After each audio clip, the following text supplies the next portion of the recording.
Hello guys, welcome to E smart classes. और आज हम करने वाले हैं क्लास 10th साइंस का chapter number 3 metals and non metal. ये केमिस्ट्री का पार्ट है, ठीक है। तो आइए शुरू करते हैं। देखिए, इस चैप्टर में बेसिकली हम किन किन एलिमेंट्स के बारे में पढ़ेंगे। सबसे पहला है मेटल्स, दूसरा है नॉन मेटल्स और तीसरा है मेटालॉइड्स। मेटालॉइड्स उन्हें बोला जाता है जो मेटल्स और नॉन मेटल दोनों की प्रॉपर्टीज को हायर करते हैं अपने अंदर, ठीक है जी। मेटल्स जनरली इलेक्ट्रोपॉजिटिव एलिमेंट्स को बोला जाता है। इलेक्ट्रोपॉजिटिव एलिमेंट्स जो इलेक्ट्रॉन्स देना पसंद करते हैं, ठीक है जी, जो लूज करते हैं अपना इलेक्ट्रॉन जनरली। नॉन मेटल्स जो इलेक्ट्रोनेगेटिव होते हैं। इलेक्ट्रोनेगेटिव का मतलब है यहाँ पे कि वो इलेक्ट्रॉन एक्सेप्ट करते हैं और उन्हें इलेक्ट्रॉन लेना पसंद है, आप ये याद रख सकते हैं, ठीक है। तो चलिए सबसे पहले हम देखते हैं मेटल्स की फिजिकल प्रॉपर्टीज के बारे में, फिर हम आगे उनके केमिकल प्रॉपर्टीज के बारे में देखेंगे, उसके बाद नॉन मेटल्स की फिजिकल प्रॉपर्टीज और उनकी केमिकल प्रॉपर्टीज, और लास्ट में हम मेटालॉइड्स के बारे में भी देखते हैं। चलिए, तो सबसे पहले देखिए मेटल्स की फिजिकल प्रॉपर्टीज के बारे में पढ़ते हैं। तो जनरली जो मेटल्स होते हैं वो सारे सॉलिड स्टेट्स में होते हैं, ठीक है। मेटल की जनरल स्टेट क्या है? सॉलिड है, नॉर्मल रूम टेम्परेचर पर। कुछ मेटल्स ऐसे भी होते हैं जो सॉलिड नहीं होते हैं, जैसे कि मरकरी और गैलियम। ये ऐसे दो मेटल्स हैं जो जनरली रूम टेम्परेचर पर लिक्विड स्टेट में पाए जाते हैं, ना कि सॉलिड में, ठीक है जी। सेकेंड पॉइंट है फिजिकल प्रॉपर्टी का, दैट इज लस्ट्रस। जनरली सारे के सारे मेटल जो होते हैं वो लस्टर यानी कि शाइन करते हैं। इनकी अगर सरफेस को हल्का सा पॉलिश कीजिए ना तो वो शाइन करेगा। ये हो गया हमारा सेकंड पॉइंट। थर्ड है मेलेबिलिटी। मेलेबिलिटी होता है कि अगर हम किसी भी मेटल को हैमरिंग करके पतली पतली शीट्स में कन्वर्ट कर सकते हैं, ठीक है। तो किसी भी मेटल को अगर हम हैमरिंग करें और उसको शीट्स में कन्वर्ट करें, इस प्रॉपर्टी को बोला जाता है मेलेबिलिटी। चलिए नेक्स्ट प्रॉपर्टी पे चलते हैं। आपको मेलेबिलिटी की डेफिनेशन एनसीईआरटी बुक में मिल जाएगी बहुत अच्छी, और इसको अच्छे से याद रखना, इंपॉर्टेंट पॉइंट है। नेक्स्ट जो प्रॉपर्टी है हमारे पास physical property, that is ductility. Ductility होता है कि मेटल्स को हम वायर में ड्रॉन कर सकते हैं। आप सभी ने घरों में जो वायरिंग होती है तो आपने देखा होगा कि वो कॉपर वायर यूज करते हैं, ठीक है ना। तो कॉपर एक मेटल है, जनरल स्टेट में वो हार्ड होता है, ठीक है। हम उसको पिघला के पतली पतली तारों में कन्वर्ट कर सकते हैं, तो इस प्रॉपर्टी को बोलते हैं डक्टिलिटी। और जो मेटल है वो डक्टाइल है, ठीक है। गोल्ड, सिल्वर और भी कई सारे मेटल्स होते हैं जनरली जिनको हम पिघला के वायर्स में कन्वर्ट कर सकते हैं। कॉपर जो सबसे ज्यादा यूज हो रहा है, एल्यूमिनियम, इनकी भी वायर्स होती हैं, ठीक है। तो ऐसे कई सारे और मेटल्स होते हैं, यानी कि ज्यादातर जो मेटल्स होते हैं वो डक्टाइल होते हैं, और इस प्रॉपर्टी को डक्टिलिटी बोला जाता है। वायर्स में ड्रॉन करना, ये आपको याद रखना है, ठीक है। नेक्स्ट जो पॉइंट है हमारे पास, conduction of heat. Metals generally good conductor होते हैं हीट के, और इनका मेल्टिंग पॉइंट क्या होता है? High. Silver, copper best conductor होते हैं हीट के। लेड एंड मर्करी होते हैं वो पुअर कंडक्टर्स होते हैं। ये आपको कुछ पॉइंट्स याद रखने हैं एक्स्ट्रा। कंडक्शन ऑफ इलेक्ट्रिसिटी, तो सारे के सारे जो मेटल्स होते हैं वो गुड कंडक्टर होते हैं इलेक्ट्रिसिटी के, ठीक है जी। नेक्स्ट है हार्डनेस। तो जनरली सारे के सारे मेटल्स जो होते हैं वो हार्ड होते हैं, और ये हार्डनेस जो है डिपेंड करता है metal to metal. But exceptional case यहाँ पे जो आपको याद रखना है, जो पूछा भी जा सकता है, name any two metals which are soft in nature, ठीक है। तो ऐसे दो मेटल्स का नाम है सोडियम एंड पोटाशियम। ये इतने ज्यादा सॉफ्ट होते हैं कि इनको हम नाइफ की हेल्प से काट सकते हैं। चलिए नेक्स्ट पॉइंट है melting and boiling point.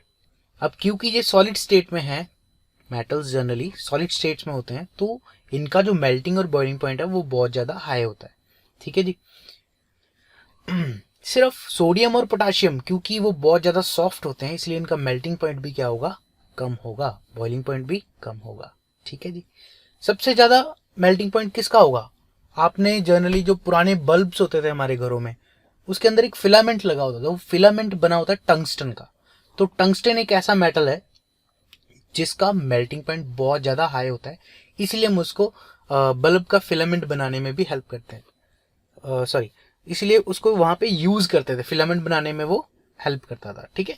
Sonorous. Sonorous property का मतलब है कि साउंड प्रोड्यूस होती है जब हम किसी मेटल पे कुछ चीज स्ट्राइक करते हैं, ठीक है जी। जैसे आपने स्कूल की बेल देखी होगी, पुरानी जो बेल्स होती थी स्कूल में जो हाथ से बजाई जाती थी, वो जनरली जो एक बड़ा सा एक मेटल का पीस होता था राउंड, जिसके ऊपर लकड़ी का हैमर मारा जाता था, ठीक है। तो वो जो राउंड जो आपके पास मेटल का पीस है वो सोनोरस यानी कि साउंड प्रोड्यूस करता है। तो जनरली आप कोई भी मेटल लोगे, अगर उस पर कोई भी चीज़ स्ट्राइक करते हो तो वो आवाज़ निकलती है उसमें से, तो इस प्रॉपर्टी को बोला जाता है सोनोरस। तो सारे के सारे मेटल्स जो होते हैं वो सोनोरस होते हैं। इसलिए आप जनरली जब मंदिर जाते हो या कहीं भी जाते हो तो जो बेल्स होती हैं, घंटियां जो होती हैं वहां पे, वो मेटल की बनी होती हैं। चलिए, मेटल्स की फिजिकल प्रॉपर्टीज हमने देख ली हैं, अब हम देखेंगे नॉन मेटल्स की फिजिकल प्रॉपर्टीज के बारे में। नॉन मेटल्स जो हैं ये तीनों स्टेट में पाए जाते हैं, सॉलिड, लिक्विड और गैस, तीनों में पाए जाते हैं, ठीक है।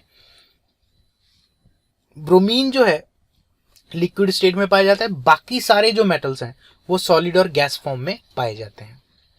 यूजुअली ये शाइन नहीं करते हैं, बट एक ऐसा नॉन मेटल है जो शाइन करता है, यानी कि वो लस्टर शो करता है, वो है आयोडीन।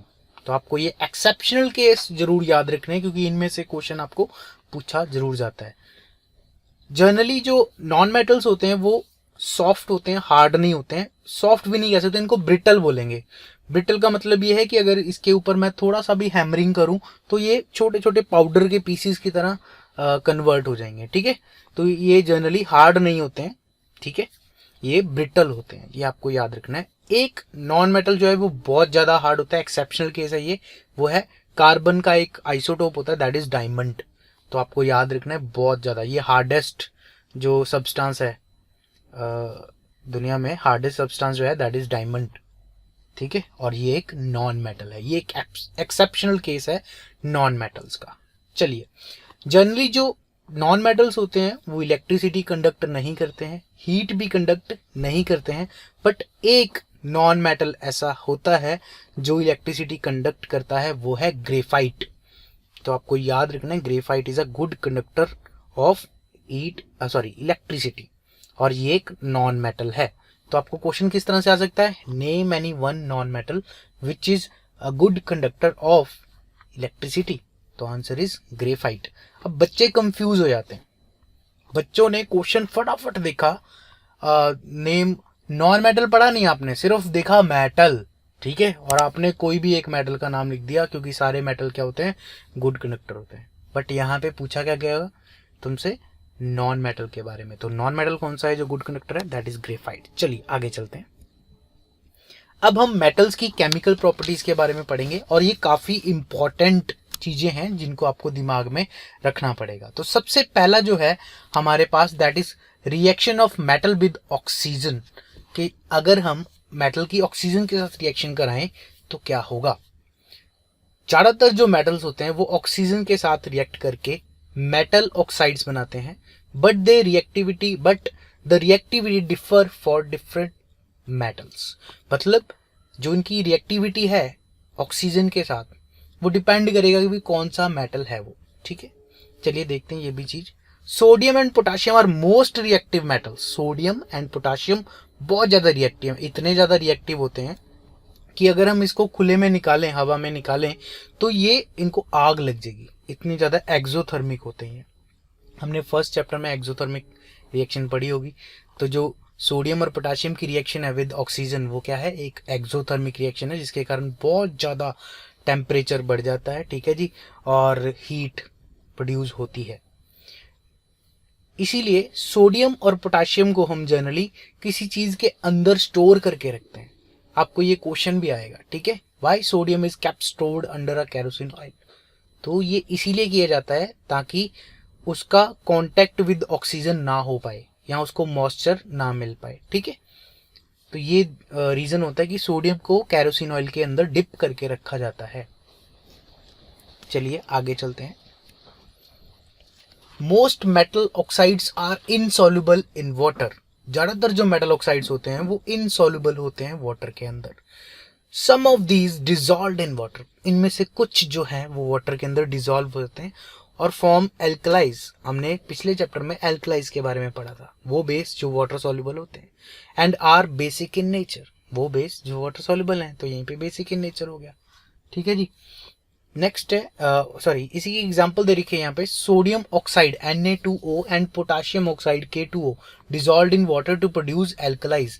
ये देखिए यहाँ पे नीचे एग्जांपल दे रखी है, Na2O को वाटर के साथ रिएक्ट कराया हमने यहाँ पे, ये देखिए यहाँ पे रिएक्शन दे रखी है, और क्या बना हमारे पास NaOH। OH है ना यहाँ पे, OH का मतलब क्या है, बेस। यहाँ पे K2O की रिएक्शन H2O के साथ कराई तो KOH, यहाँ पे भी OH आ रहा है, जो भी OH देता था वो क्या था, बेस था।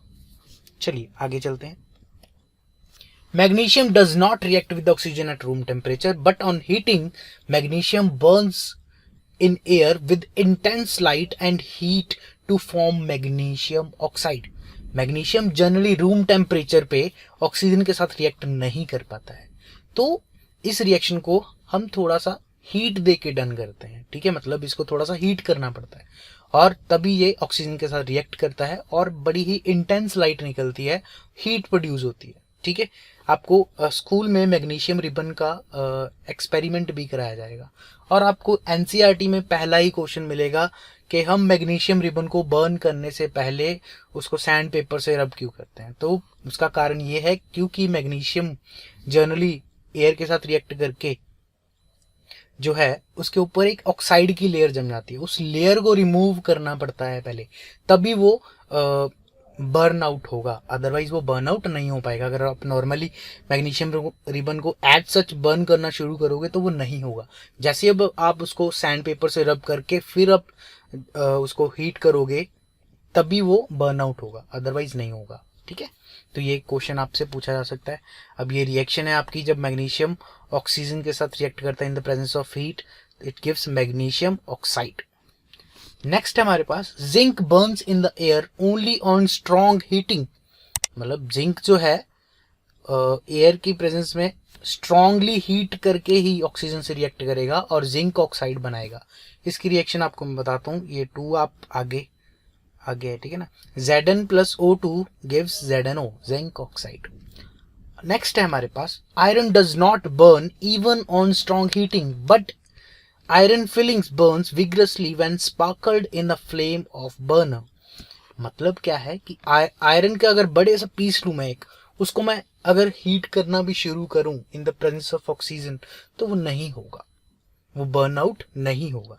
बट अगर मैं आयरन की फिलिंग्स लूंगा, फिलिंग्स क्या होते हैं, छोटे छोटे दाने आयरन के अगर मैं लूं, ठीक है, मतलब आयरन का जो क्रश कर लूं उसको, आयरन मेटल को, जो उसका चूरा पूरा होता है, उसको अगर मैं बर्न करूं तो वो बहुत ज़्यादा जल्दी बर्न होगा और Fe3O4 यानी कि फेरिक ऑक्साइड फॉर्म करेगा। चलिए आगे चलते हैं। Copper is least reactive. Copper जो है इस सीरीज में लीस्ट रिएक्टिव होता है ऑक्सीजन के साथ। It does not burn but on heating a hot metal is coated with a black coloured layer of copper oxide. अब यहाँ पे क्या है कि कॉपर जो है वो ऑक्सीजन के साथ बहुत कम रिएक्ट करता है, इवन नहीं करता है। ठीक है, तो जब भी इसको हीट किया जाता है in the presence of oxygen, इस कॉपर को जो कलर है वो ब्लैकिश हो जाता है, पूरा का पूरा क्या हो जाता है, ब्लैकिश हो जाता है। एक लेयर ऊपर आ जाती है उसके, ब्लैकिश सी लेयर, वो जो लेयर है दैट इज कॉपर ऑक्साइड। वो किसकी लेयर है, कॉपर ऑक्साइड फॉर्म करता है क्योंकि in the presence of oxygen अगर उसको हीट किया जाए तो। Aluminium develops a thin layer when expose to air.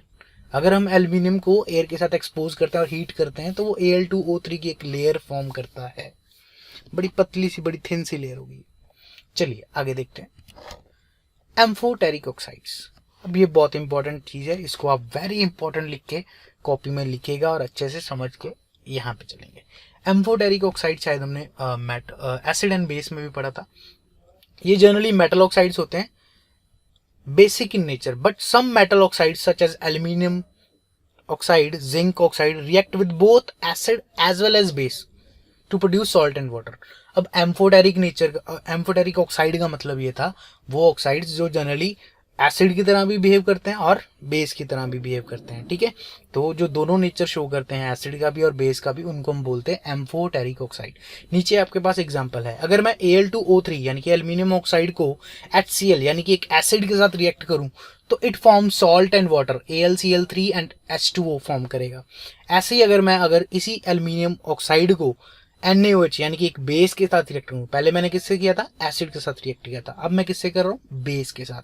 तो नीचे वाली रिएक्शन देखिए आप, यहाँ पे अगर मैं NaOH के साथ यानी कि एक बेस के साथ रिएक्ट करता हूँ, it form salt and water, तो यहाँ पे भी salt and water he form कर रहा है। तो मतलब ये एसिडिक और बेसिक दोनों नेचर शो कर रहा है। यहाँ पे अगर एसिड के साथ, इस रिएक्शन में अगर मैं एसिड के साथ रिएक्ट कर रहा हूँ Al2O3 को, तो ये बेस की तरह बिहेव कर रहा है। और यहाँ पे अगर मैं बेस के साथ रिएक्ट कर रहा हूँ तो ये एसिड की तरह बिहेव कर रहा है। और ये न्यूट्रलाइजेशन रिएक्शन हमने पढ़ी थी ना, वही रिएक्शन यहाँ पे हो रही है। चलिए, एम्फोटेरिक ऑक्साइड की एक और example, react with acid and alkalis to produce salt and water. ठीक है ना, तो यही एम्फोटेरिक ऑक्साइड्स की हमारे पास एग्जांपल थी। यहाँ पे दोनों वही एग्जांपल जो पहले डिस्कस की है मैंने, वहाँ पे ये मैंने बता दिया आपको कि कहाँ पे बेस की तरह रिएक्ट कर रहा है, कहाँ पे एसिड की तरह रिएक्ट कर रहा है, यहाँ पे लिखा ना। तो वही चीज़ हमने पीछे पढ़ी है, वही चीज़ यहाँ पे एक्सप्लेन करके बताइए आपको। चलिए आगे चलते हैं। Reaction of metal with water, again important chemical property है। पहली प्रॉपर्टी हमने पढ़ी थी reaction of metal with air या ऑक्सीजन। ठीक है, अब दूसरी प्रॉपर्टी पे आ गए हम लोग। दूसरी प्रॉपर्टी देखिए, metals like potassium and sodium react vigorously with a cold water. Potassium और सोडियम बहुत ज़्यादा रिएक्टिव होते हैं, इसलिए ठंडे पानी से भी रिएक्ट जो है वो हो जाते हैं। Sodium react with water to evolve hydrogen gas. Generally जितने भी मेटल्स हैं, अगर उनको वाटर के साथ रिएक्ट करता हूँ तो कोई ना कोई रिएक्शन जो है वो होती है, जरूर होती है। ठीक है, कुछ मेटल्स जो हैं नहीं भी कर पाते हैं, ज़्यादातर करते हैं, कुछ नहीं भी करते हैं।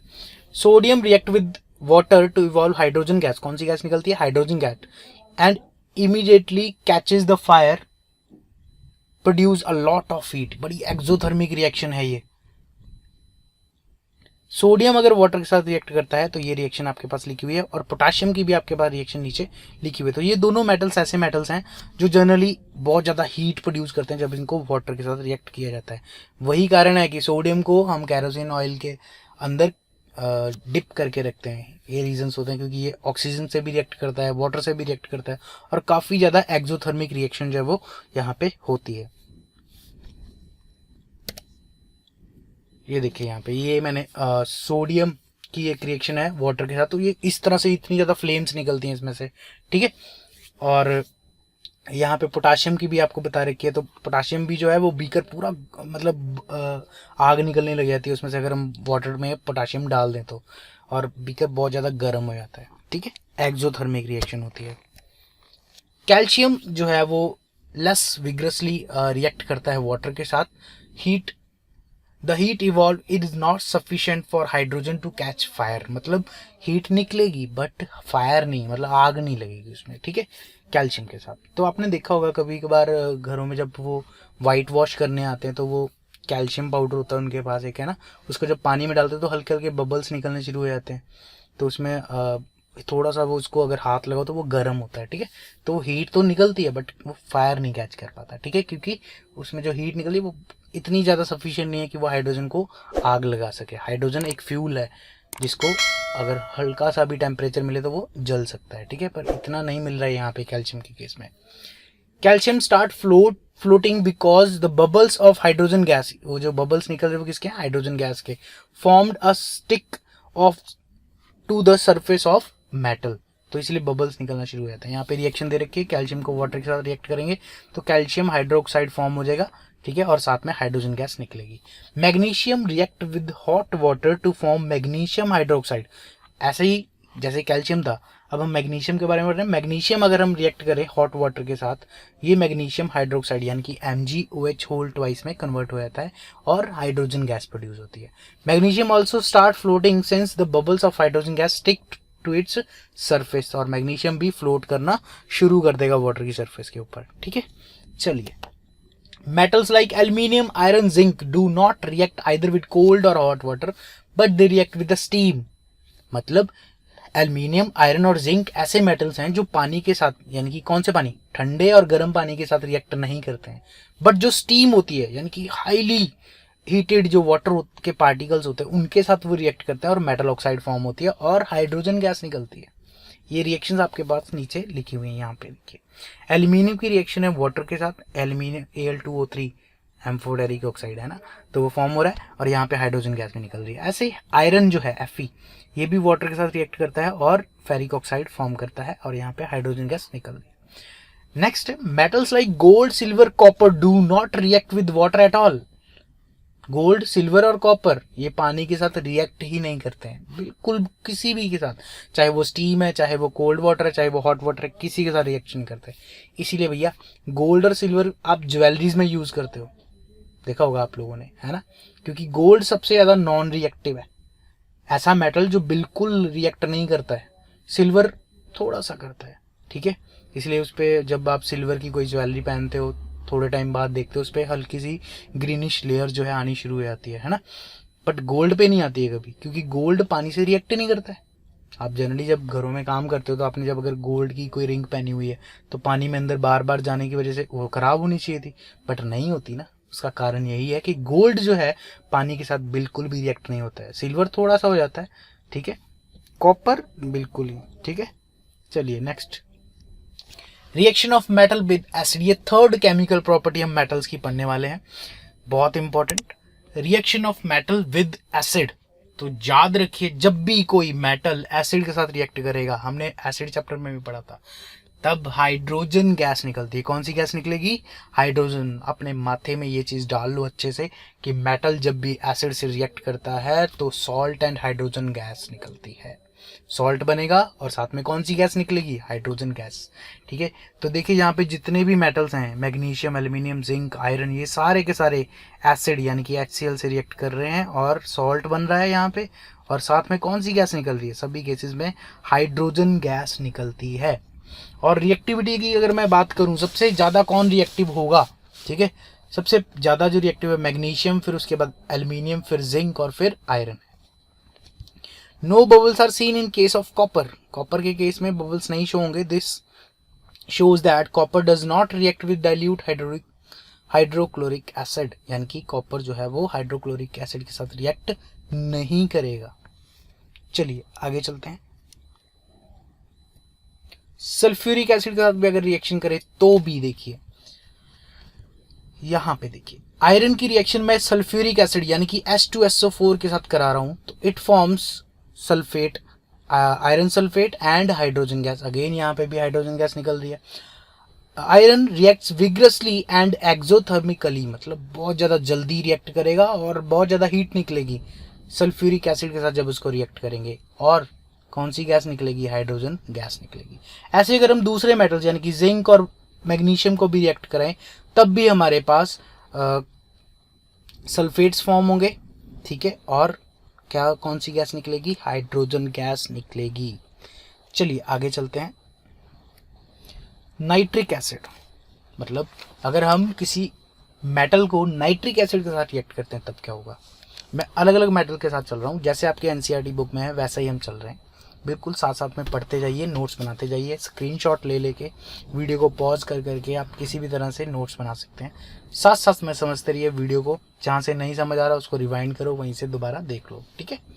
Nitric acid HNO3, hydrogen gas is not evolved when metal react with nitric acid. अब ये इंपॉर्टेंट पॉइंट है, ठीक है।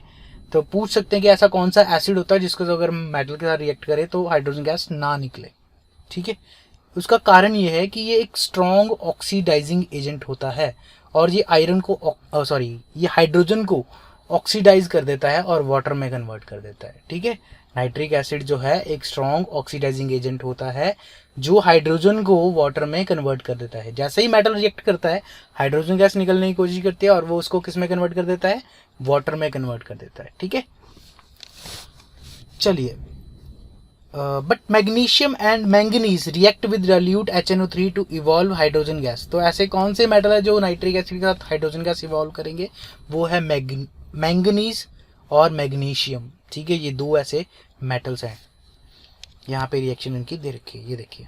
तो यहाँ दोनों केसेस में हाइड्रोजन गैस इवॉल्व हो रही है। चलिए आगे चलते हैं। ये टेबल मैंने आपको बता दिया है कि एयर के साथ, वाटर के साथ और एसिड के साथ रिएक्ट किस तरह से करेगा। आप टेबल में से भी देख के बना सकते हैं और समझ सकते हैं, ठीक है। जो पीछे हमने डिस्कस किया उसी का टेबल मैंने आपके सामने रख दिया। चलें आगे। एक्वा रीजिया, बहुत इंपॉर्टेंट है और कई बार क्वेश्चन आ भी चुका है एक्वा-रीजिया पे। होता क्या है कि जनरली बच्चे एनसीईआरटी बुक से नहीं पढ़ते हैं, उनको दिक्कत आती है, और ये एक्वा-रीजिया जो है आपकी एनसीईआरटी बुक का ही एक छोटे से कॉलम में लिखा हुआ एक पार्ट है जिसमें से क्वेश्चन पूछा जाता है। ठीक है, एक्वा-रीजिया जो है ये एक लैटिन वर्ड से बना है, एक जो रॉयल वाटर जिसे बोला है, किंग्स ऑफ वाटर। ठीक है, अब एक्वा-रीजिया क्या है, एक highly corrosive as well as fuming liquid है